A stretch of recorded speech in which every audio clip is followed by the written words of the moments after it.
Os deputados aprovaram ontem em Brasília o projeto de lei que trata do crime de abuso de autoridade. A proposta prevê as práticas que podem ser configuradas como infrações e as penas designadas para cada uma delas. O texto base foi aprovado no fim da noite de ontem, depois que os deputados aprovaram a votação desse tema em regime de urgência. O projeto de lei 7596 define os crimes de abuso de autoridade cometidos por servidores públicos.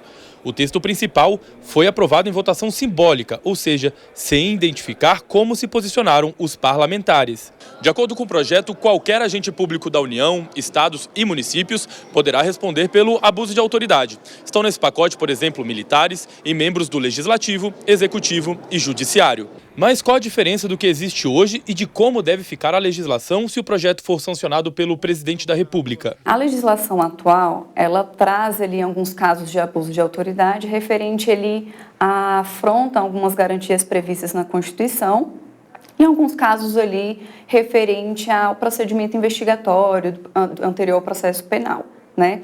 Ela traz também ali sanções previstas para abuso de autoridade ali no âmbito administrativo, no âmbito civil e no âmbito penal, mas não tipifica crimes em si, né? O projeto de lei, pelo contrário, ele já traz ali uma tipificação mais regulada do que seria de fato abuso de autoridade e agora há a tipificação de crimes. E há também as sanções previstas nesses crimes que na legislação anterior não tinha. 31 artigos foram aprovados no projeto e será considerado crime de abuso de autoridade situações como estender a investigação sem justificativa, negar ao advogado acesso aos autos da investigação, em órgãos colegiados retardar o andamento de julgamentos com pedido de vista, divulgar gravações sem relação com as provas em investigação e instaurar investigação sem indícios de crime. Segundo o texto, essas condutas serão crimes se forem praticadas com a finalidade específica de prejudicar outra pessoa ou beneficiar a si mesmo ou a terceiros, assim como por mero capricho ou por satisfação pessoal.